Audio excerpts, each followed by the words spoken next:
Big ബോസിൽ ഇന്നലെ secret ടാസ്കിൽ ആദ്യ റൗണ്ട് പൂർത്തിയാക്കിയ ആര്യനോട് അടുത്ത റൗണ്ടിന് വേണ്ടി ഒരാളെ കൂടി വിളിക്കാൻ ബിഗ് ബോസ് പറഞ്ഞപ്പോൾ ആര്യൻ അക്ബറിനെ ഒപ്പം കൂട്ടി. രണ്ടാം റൗണ്ടിലും അവർ അങ്ങനെ വിജയിച്ചു. അടുത്ത റൗണ്ടിന് വേണ്ടി രണ്ടുപേരെ കൂടി ഒപ്പം ചേർക്കണമെന്നായിരുന്നു ബിഗ് ബോസ് പറഞ്ഞത്.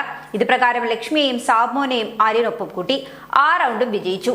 അടുത്ത റൗണ്ടിന് വേണ്ടി ബിന്നിയെയും ഷാനവാസിനെയുമാണ് ഇവർ സമീപിച്ചത്. ബിന്നി ഓക്കെ പറഞ്ഞെങ്കിലും ഷാനവാസിനെ തെരഞ്ഞെടുത്ത തീരുമാനം തെറ്റായി പോയെന്ന് പിന്നാലെ തെളിയുകയായിരുന്നു.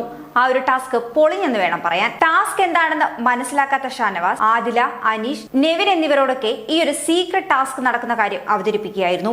ആക്ടിവിറ്റി ഏരിയയിൽ ഒരു ഭക്ഷണ സാധനവും ഒപ്പം ഒരു മനുഷ്യനുമുണ്ടെന്നും ഭക്ഷണം കഴിക്കുകയും മനുഷ്യനെ ഒളിപ്പിക്കണമെന്നുമായിരുന്നു ബിഗ് ബോസ് അറിയിച്ചത്. ആക്ടിവിറ്റി ഏരിയയിൽ ഉണ്ടായിരുന്ന മനുഷ്യനെ ആര്യന്റെ ഡ്രസ്സ് ധരിപ്പിച്ച് സ്മോക്കിംഗ് ഏരിയയിലും പിന്നീട് ബാത്റൂമിലും ഒളിപ്പിക്കാനാണ് ടീം ശ്രമിച്ചത്. ഏറെ നേരം അവർ അതിൽ വിജയിക്കുകയും ചെയ്തു. എന്നാൽ പക്ഷേ ഷാനവാസിന്റെ ഇടപെടൽ മൂലം ആ ടാസ്ക് അങ്ങ് ഒടുവിൽ പൊളിയുകയായിരുന്നു.